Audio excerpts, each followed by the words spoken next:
Congress party ఒక సీటుకు పోటీ చేస్తూ మరి అనేక రకాలుగా ఆరోపణలు చేసేదారు.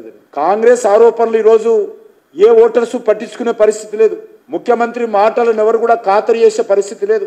ముఖ్యమంత్రి మాటలకు విలువనిచ్చే పరిస్థితి లేదు. ఎందుకంటే ముఖ్యమంత్రి గారు అనేక రోజులుగా 14 నెలలకు ముందు కూడా మాట్లాడిన మాటలే నిన్న మాట్లాడారు. నేను ముఖ్యమంత్రి అయ్యాను అనేటువంటి విషయం మర్చిపోయి ఆయన మరి దిగజారి మాట్లాడడం జరిగింది. అయినా కూడా ఈరోజు ప్రజలు ఆయన మాటలకు విలువనిచ్చే పరిస్థితి లేదు. కాబట్టి తప్పకుండా భారతీయ జనతా పార్టీ 3 సీట్లలో విజయం సాధిస్తుందనేటువంటి విశ్వాసం నాకుంది. ఆ దిశలో ఓటర్స్ కూడా బీజేపీని బలపరచాల్సిందిగా కోరుతా ఉన్నాను. అసలు తెలంగాణకు రేవంత్ రెడ్డి ముఖ్యమంత్రి ఎవరు ముఖ్యమంత్రి అర్థం కావలేదు. ఆయన ముఖ్యమంత్రి, ఆయన పరిపాలన చేయాల్సిన అంశాలు, ఆయన అసమర్థత, ఆయన వైఫల్యాలు, ఆయన చేతగానితనమంతా కూడా మా మీద రుద్దేటువంటి ప్రయత్నం చేస్తున్నారు, మా మీద బురద జల్లేటువంటి ప్రయత్నం చేస్తున్నాడు. మూసి ప్రక్షాళన చేయాల్సింది ఆయన. ఎవరు అనుమతులు అవసరం లేదు, దానికి మూసి ప్రక్షాళన చేయడం కోసం అనుమతి ఇవ్వడం లేదు. కిషన్ రెడ్డి అడ్డుకుంటుండ అంటాడు.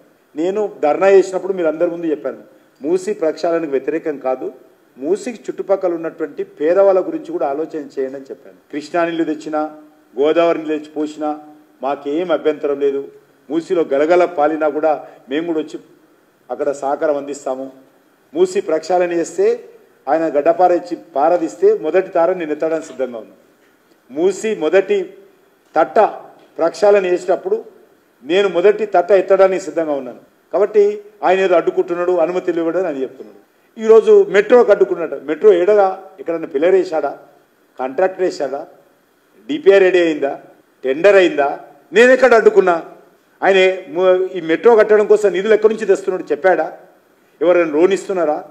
అదేది చెప్పకుండా కిషన్ రెడ్డి అడ్డుకుంటున్న మెట్రోకు ప్రధానమంత్రి మేము అడ్డుకునే అధికారం మాకెక్కడుతుంది? నువ్వు చేసుకో, మేమేం అడ్డుకోము.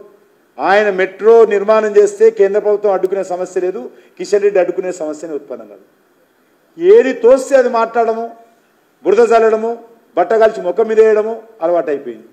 మెట్రో ఏ రకంగా ఎంత డబ్బు ఖర్చు అవుతుంది, ఎవరిస్తున్నారు, ఏ రకంగా చేయబోతున్నారు చెప్పారా తెలంగాణ ప్రజలకు ఏమైనా? నేను అడ్డుకునేటువంటి ప్రశ్న ఎక్కడి నుంచి ఉత్పన్నమవుతుంది? ఏదో ప్రాజెక్టు, ఇరిగేషన్ ప్రాజెక్టు నేను అడ్డుకుంటున్నట. ఎట్లా అడ్డుకుంటున్నా అక్కడ తగ్గలే. రాష్ట్ర ప్రభుత్వం ప్రాజెక్టు నిర్మాణం చేస్తే మేము అడ్డుకోవాల్సిన అవసరం లేదు. కాబట్టి లేనిపోని ఆరోపణలు చేసి ముఖ్యమంత్రి స్థాయికి తగని దిగజారి మాట్లాడి భారతీయ జనతా పార్టీని నన్ను, బండి సంజయ్ను, ప్రధానమంత్రి గారిని విమర్శించినంత మాత్రాన ఈరోజు కేంద్రంలో ఉన్నటువంటి కాంగ్రెస్ పార్టీ నాయకుల మెప్పు పొందాలనేటువంటి ప్రయత్నం. ఇవన్నీ వీడియోలు తీసుకొని చూపిస్తాడు. మోడీ గారిని తిట్టాను, కేంద్ర మంత్రులను తిట్టాను, నేను తిడుతున్నాను అని రాహుల్ గాంధీ గారి దగ్గర మెప్పు కోసం తిడుతున్నాను.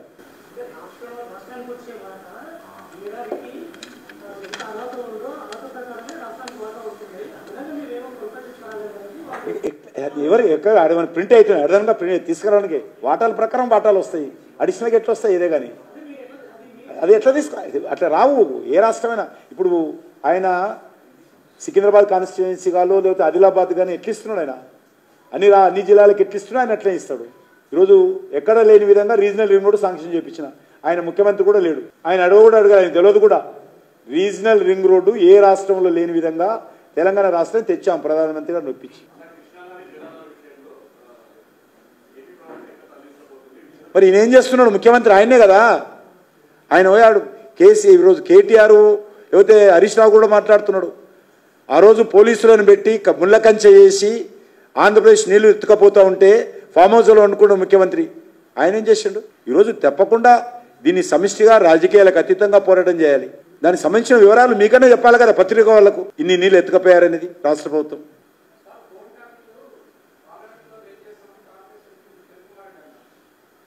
ఫోన్ ట్యాపింగ్ కేసు ఎవరు చేయాలయ్యా? ఎవరు చేయాలి? ఎవరు హోంమంత్రి ఇక్కడ? ఎవరు ముఖ్యమంత్రి? మేము పదే చెప్తున్నాం, మీ చేత కాదు సిబిఐకి ఇవ్వండి అని.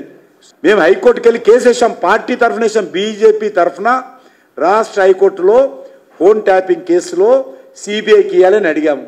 ఆయన ఇవ్వమని చెప్పి ఆయన దర్యాప్తు చేస్తున్నారు. హోమ్ మినిస్టర్ ఆయన, స్పెషల్ సెట్ పెట్టింది ఆయన, దర్యాప్తు చేయాల్సింది ఆయన. మేము అడ్డుకుంటున్నాము, మేమేం చేయలేకపోతున్నాం. ఈ ఆరోపణలు వచ్చినటువంటి వాళ్ళు ప్రభాకర్ రావు గారు కానీ శ్రావణ్ రావు గారిని ఎవరు ప్రభుత్వంలో ఇతర దేశాలకు వెళ్ళారు? ఈయన ముఖ్యమంత్రి అయిన తర్వాతనే పోయారు కదా. ఈరోజు విదేశాల నుంచి తీసుకురావాలంటే ఎట్లా తీసుకొస్తారు? ఆయన ఉన్నాడు కదా బండి సంజయ్ గారిని, ఆయన కేంద్ర మంత్రి అనేది తెలియకపోతే ఐఏఎస్ ఆఫీసర్ని పెట్టుకొని వివరాలు తెలుసుకోవచ్చు అన్నాడు కదా. ఈయన కూడా తెలుసుకోవాలి కదా. విదేశాల నుంచి తేవాలంటే ఎవరైనా వ్యక్తులను ఎట్లా తేవాలో ఈయన కూడా ఒక ఐపీఎస్ ఆఫీసర్ను అడ్వకేట్ అని కూడా చెప్తాడు ముఖ్యమంత్రి. అది కూడా అడగడు ఆయన. తేలేదు కేంద్ర ప్రభుత్వం, తేలేదు అంటే దానికి నియమ నిబంధనలు ఉంటాయి. ఇతర దేశాల నుంచి అమెరికా నుంచి తేవాలంటే ఎంత కష్టమో 1996లో బాంబేలో జరిగినటువంటి బాంబు పేలుళ్ల కేసులో 99లో జరిగినటువంటి కేసులో నేరారోపణ ఎదుర్కొంటున్నటువంటి వాళ్ళు ఎంత పోరాటం చేస్తే అనేక సంవత్సరాల తర్వాత అమెరికా కోర్టు అనుమతి ఇచ్చింది ఇప్పుడు భారతదేశం తీసుకురావడం కోసం. కాబట్టి అది ఏది తెలుసుకోకుండా మోడీ గారు ఏమైనా విమానాలు పోయి ఎక్కడో చూసుకొని అని తీసుకొని విమానాలు వేసుకొని వస్తాడా? ఒక ముఖ్యమంత్రి స్థాయి వ్యక్తి దుందుడుకు విధానంతో అవగాహన లేకుండా, పరిపాలన అవగాహన లేకుండా తెలంగాణ ఇంకా నష్టపోయింది. ఇంకా ఈ రకమైనటువంటి మాటలతో ఇంకా నవలోపాలు చేయకూడదు. మేము చెప్తున్నాం కదా, ఖచ్చితంగా సిబిఐకి ఇస్తే దాన్ని తేల్చేసే బాధ్యత మాది. ఏం చెప్పాడు? శ్రీకాళహస్తి సిబిఐ దర్యాప్తు చేయాలని ఉత్తరం రాశారు కాంగ్రెస్ పార్టీ. ప్రతిపక్షంలో ఉన్నప్పుడు ఆ యొక్క కాళేశ్వరం ప్రాజెక్టు మీద దర్యాప్తు జరపాలని సిబిఐకి, వాళ్ళ అధికారంలోకి వచ్చిన తర్వాత మాట మార్చారు. ఔటర్ రింగ్ రోడ్డు సిబిఐ దర్యాప్తు జరపాలని ప్రతిపక్షంలో ఉన్నప్పుడు డిమాండ్ చేశారు. కాంట్రాక్ట్ మీద అధికారంలోకి వచ్చిన కూడా మాట మార్చారు. ఫోన్ ట్యాపింగ్ విషయంలో సిబిఐ దర్యాప్తు జరపాలని డిమాండ్ చేశారు. అధికారంలోకి వచ్చిన తర్వాత మాట మార్చారు. పవర్ పర్చేస్ అగ్రిమెంట్ మీద సిబిఐ దర్యాప్తు జరపాలని డిమాండ్ చేశారు. అధికారంలోకి వచ్చిన తర్వాత మాట మార్చారు. ఈరోజు భూముల కుంభకోణం మీద దర్యాప్తు జరపాలని డిమాండ్ చేశారు. మేడిగడ్డ మీద మేడిగడ్డ మీద కూడా దర్యాప్తు జరగాలని డిమాండ్ చేశారు. అధికారంలోకి వచ్చిన తర్వాత మాట మార్చారు. కాబట్టి అధికారంలో ఆయన ఉండి, ముఖ్యమంత్రి ఆయన ఉండి, ఆయన చేయగాక వైఫల్యం చెంది జైల్లో అరెస్ట్ చేసినటువంటి వాళ్ళు కూడా బెయిల్ తీసుకొని బయటకు వస్తూ ఉంటే నోరెల్లబెట్టి చూస్తూ బీజేపీ మీద విమర్శిస్తాడు. ఎవరైతే కొంతమందిని అరెస్ట్ చేశారో వాళ్ళు స్పష్టంగా చెప్పారు, జడ్జీల మీద దర్యాప్తు ఫోన్ ట్యాపింగ్ జరిగింది, పారిశ్రామికవేత్తల ఫోన్ ట్యాప్ జరిగింది, రాజకీయ నాయకుల ఫోన్ ట్యాప్ జరిగింది, మీడియా అధినేతలు, తెలంగాణలో ఉన్నటువంటి మీడియా అధినేతల ఫోన్ ట్యాపింగ్ జరిగింది, భారతీయ జనతా పార్టీ నాయకుల ఫోన్ ట్యాపింగ్ జరిగింది, భారతీయ జనతా పార్టీ ఆఫీసులో పనిచేసేటువంటి సిబ్బంది ఫోన్ ట్యాపింగ్ జరిగింది, సినిమా యాక్టర్ల ఫోన్ ట్యాపింగ్ జరిగింది, భార్యాభర్తల మధ్యలో ఫోన్ ట్యాపింగ్ జరిగింది. ఇందులో ఫోన్ ట్యాపింగ్ జరిగిన తర్వాత బ్లాక్మెయిల్ చేసి డబ్బులు వసూలు చేశారని చెప్పి కూడా అరెస్ట్ అయిన వాళ్ళు చెప్పారు. కోర్టులో మీరు పెట్టారు ఇవన్నీ కూడా. మరి ఎందుకు బెయిల్ వస్తుంది వాళ్ళకు? ఎవరు చేశారో, ఎవరు ఆదేశాలతో చేశారో కూడా చెప్పారు. అయినా కూడా మీరు చేతులు ఎత్తేసి ఈరోజు కేంద్ర ప్రభుత్వము విదేశాల నుంచి తీసుకురావడం లేదు అని చిన్నపిల్లలాగా మాట్లాడితే దీనికి జవాబు ఏమని చెప్పాలి? ఏ రకంగా చెప్పాలి? మీరు చేతనైతే దర్యాప్తు చేసి దోషులను శిక్షించండి, లేకపోతే సిబిఐకి ఇస్తే సిబిఐ చేస్తుంది. అది రేవంత్ రెడ్డి చెప్పాలి, నేను కాదు కదా. రేవంత్ రెడ్డి చెప్పాలా. రేవంత్ రెడ్డి ముఖ్యమంత్రి, ఆయన దగ్గర పోలీస్ వ్యవస్థ ఉంది, ఆయన సిట్టు దర్యాప్తు జరుగుతుంది. నేను సిబిఐ దర్యాప్తు చేస్తే నా ఫోన్ ట్యాపింగ్ అయిందా అని నేను చెప్తా. అదే సందర్భంలో ప్రతిపక్షాలకు సంబంధించి ప్రధానంగా నిన్నమన్న కేంద్ర ప్రభుత్వం నుంచి రావాల్సిన అనుమతుల విషయంలో కిషన్ రెడ్డి గారు మాట్లాడుతున్న విధానం చూస్తుంటే కిషన్ రెడ్డి గారు ఏదో మోడీ గారు గుజరాత్ నుంచి మొత్తం అంతా మనకేదో రైళ్లలో, విమానాలలో, లారీలలో నోట్ల కట్టలు పంపిస్తున్నట్టుగా ఆయన తెగ బాధపడిపోతున్నాడు. మోడీ గారిని అడిగి ప్రజలకు హామీ ఇచ్చిండా అని. ప్రజలను అడిగి ప్రజలకు హామీ ఇచ్చినాం. మోడీ గారి ఆస్తి మేము అడగడం లేదు కిషన్ రెడ్డి గారు, మీ ఆస్తి కూడా మేమేం అడుగుతలేం. మేము కేంద్ర ప్రభుత్వానికి కట్టిన పన్నులల్లా మేము ₹1 కేంద్ర ప్రభుత్వానికి పన్నులు చెల్లిస్తే మాకు 42 పైసలు మాత్రమే కేంద్రం నుంచి వెనక్కి వస్తున్నాయి. అదే బీహార్ నుంచి ₹1 కేంద్ర ప్రభుత్వానికి పన్నులు చెల్లిస్తే ₹7.06 బీహార్కి ఇస్తున్నారు. ఉత్తరప్రదేశ్కి ₹3 ఇస్తున్నారు ₹1 పన్ను చెల్లిస్తే. బీహార్కు, ఉత్తరప్రదేశ్కు ఇస్తున్న ప్రాధాన్యత తెలంగాణ రాష్ట్రానికి ఇవ్వడం లేదు. ఈరోజు మీరు అడ్డపడడం వల్లనే మెట్రో రైలు ఆగింది. మెట్రో రైలు నిర్మించడానికి మీ దగ్గర డబ్బులు ఉన్నాయంటున్నాడు. అంటే ఆయన ఉద్దేశం ఏంది? మెట్రో రైలు కట్టొద్దనే కదా. మూసీకి ఈరోజు నిధులు అడిగితే అవహేళన చేస్తున్నాడు, అడ్డుపడుతున్నాడు. మూసీలో పోయి ఆయన నిద్ర చేస్తా అంటున్నాడు. మరి గుజరాత్లో సబర్మతి నదిని వాళ్ళు ప్రక్షాళన చేసుకోవచ్చు, ఉత్తరప్రదేశ్లో గంగా నదిని వాళ్ళు ప్రక్షాళన చేసుకోవచ్చు. ఢిల్లీలో మొన్న జరిగిన ఎన్నికలలో యమునా నదిని ప్రక్షాళన చేస్తామని ఢిల్లీలో బీజేపీ ప్రభుత్వాన్ని ఏర్పాటు చేసింది. మరి గుజరాత్కు ఒక నీతి, ఉత్తరప్రదేశ్కు ఒక నీతి, ఢిల్లీకి ఒక నీతి, బీజేపీకి ఒక నీతి, తెలంగాణ రాష్ట్రము మూసీ నది ప్రక్షాళన చేసుకుంటాం అంటే మీరు సైంధవులాగా ఎందుకు అడ్డుపడుతున్నారని నేను కిషన్ రెడ్డిని అడుగుతున్నా.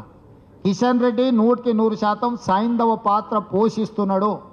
తెలంగాణ రాష్ట్రంలో తెలంగాణ ప్రభుత్వము ప్రజల సమస్యలు పరిష్కరించి మూసీని ప్రక్షాళన చేసిన, విశ్వనగరంగా మారబోయే హైదరాబాద్కు మెట్రో విస్తరించిన, రీజనల్ రింగ్ రోడ్, నేను ఈరోజు స్పష్టంగా చెప్తున్నా, నరేంద్ర మోడీ గారు Bharatiya Janata party national council మీటింగ్కు వచ్చినప్పుడు స్పష్టంగా మీకు 360 కిలోమీటర్ల రీజనల్ రింగ్ రోడ్ ఇచ్చిన అని ప్రకటించిన మాట వాస్తవం కాదా?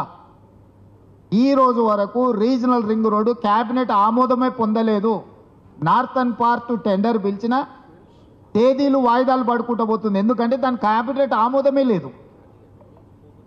కిషన్ రెడ్డి ఒక పక్కన మెట్రోకు నేనే కృషి చేసిన అంటాడు, రీజనల్ రింగ్ రోడ్కు నేనే కృషి చేసిన అంటున్నాడు. మరి నువ్వు కేంద్ర మంత్రికి 6 సంవత్సరాలు దాటిపోయింది కిషన్ రెడ్డి గారు, ఎందుకు రీజనల్ రింగ్ రోడ్కు మెట్రో రైలుకు కేంద్ర మంత్రివర్గ ఆమోదం, కేంద్ర మంత్రివర్గంలో ఎజెండాలనే పెట్టడం లేదు. ఎజెండా పెట్టొద్దని సంబంధిత శాఖ మంత్రుల మీద ఒత్తిడి తెచ్చింది ఎవరు? ఈరోజు నేనే స్వయంగా కిషన్ రెడ్డి గారిని ఢిల్లీలో కలిసి నివేదికలు ఇచ్చి వచ్చిన ఈ అంశాల మీద మా పొన్నం ప్రభాకర్ గారు పోయి హైదరాబాద్ ఇన్ఛార్జ్ మినిస్టర్గా కలిసి కిషన్ రెడ్డి గారికి చెప్పొచ్చారు. రాష్ట్రంలో ఉన్న అధికారులందరినీ కిషన్ రెడ్డి గారి దగ్గరికి పంపించి పూర్తి వివరాలు కిషన్ రెడ్డి గారికి వివరించిన, డిపిఆర్లతో పాటు డీటెయిల్ ప్రాజెక్ట్ రిపోర్ట్తో పాటు కిషన్ రెడ్డి గారికి ఇచ్చి మీరు నరేంద్ర మోడీ గారితో మాట్లాడి ఇవన్నీ మంత్రివర్గంలో పెట్టించండి అని. ఈరోజు మీరు 6 సంవత్సరాలు పైబడ్డది కేంద్ర మంత్రిగా, మీరు ఈ ప్రాంతానికి తీసుకొచ్చిన ఒక ప్రత్యేకమైన ప్రాజెక్ట్ ఏదో చెప్పండి కిషన్ రెడ్డి గారు. నోరేసుకొని మా మీద పడి మమ్మల్ని ఏదో బెదిరించినట్టుగా మాట్లాడితే ఇక్కడ బెదిరేటోళ్ళు ఎవరు లేరు కిషన్ రెడ్డి గారు. మీరు బెదిరిస్తే బెదరడానికి ఈడెవరు అంత ఉద్దరగా లేరు. నువ్వు తీసుకురా, నువ్వు మెట్రో రైలు తీసుకొస్తావా, మూసీ నది ప్రక్షాళనకు నిధులు తీసుకొస్తావా, రీజనల్ రింగ్ రోడ్డు తీసుకొస్తావా, సెమీ కండక్టర్ మన దగ్గరకు వస్తాన వాళ్ళని బెదిరించి గుజరాత్కు తీసుకెళ్లారు. సెమీ కండక్టర్ పరిశ్రమకు సంబంధించి ఉత్తరప్రదేశ్కి ఇచ్చారు, అస్సాంకి ఇచ్చారు స్పెషల్ ఇన్సెంటివ్స్. తెలంగాణ రాష్ట్రానికి ఎందుకు ఇవ్వలేదని నేను అడుగుతున్నా. ఇవాళ ఏ విషయంలో కూడా కేంద్ర ప్రభుత్వం వైపు నుంచి మనకు అదనంగా ₹1 రాలేదు. యథాలాపంగా రావాల్సినవి మాత్రమే వచ్చినాయి. అది కూడా ₹1 పన్ను మన కేంద్ర ప్రభుత్వానికి కడితే 42 పైసలు మాత్రమే మనకు వచ్చినాయి. ఇవాళ 10 సార్లు ఢిల్లీకి వెళ్ళి ప్రధానమంత్రి నుంచి మొదలుపెట్టి ప్రతి మంత్రి దగ్గరికి మేము వెళ్ళి కలిసినాం. మేము వెళ్ళి కలిసినప్పుడు చర్చ జరగదా? ఆ మంత్రులు యథాలాపంగా మాకు చెప్పరా? అరే మీరు ఇన్నిసార్లు వచ్చి అడుగుతున్నారు, ఇన్నిసార్లు నివేదికలు ఇచ్చిపోయినావు, మీ రాష్ట్రం నుంచే ఉన్న కేంద్ర మంత్రి కిషన్ రెడ్డి గారు ఒక్కరోజు కూడా మాట్లాడట్లేదు అని అన్నాడు. నేను అడుగుతున్న కిషన్ రెడ్డిని, ఒక్కరోజైనా ఈ 6 సంవత్సరాలలో నరేంద్ర మోడీ గారి దగ్గర ప్రత్యేకమైన అపాయింట్మెంట్ తీసుకెళ్లి తెలంగాణకి ఇవి కావాలని ఏమన్నా ఇచ్చిందా మీరు? ఏదన్నా మంత్రివర్గ సమావేశంలో తెలంగాణ రాష్ట్రానికి మెట్రో కావాలనో, తెలంగాణ రాష్ట్రానికి రీజనల్ రింగ్ రోడ్డు కావాలనో, తెలంగాణకు మూసీ నది ప్రక్షాళన కావాలనో, సెమీ కండక్టర్కి సంబంధించిన అనుమతులు కావాలనో ఏదైనా మీరు ప్రస్తావించండి. ఆ ప్రస్తావిస్తే ఏ మీటింగ్ మినిట్స్లో ఉందో చెప్పండి, ఏ పార్లమెంట్ సమావేశాలలో మీరు మాట్లాడిరో చెప్పండి. మీకు చిత్తశుద్ధి లేదు, మీది ఎంతసేపు ఉన్నా సైంధవ పాత్ర. ఈరోజు కేసీఆర్ దిగిపోయిననే బాధలో, ఆయన చీకటి మిత్రుడు అధికారం కోల్పోయిన దుఃఖంలో కిషన్ రెడ్డి గారు మాకు అడ్డం పడుతున్నాడు.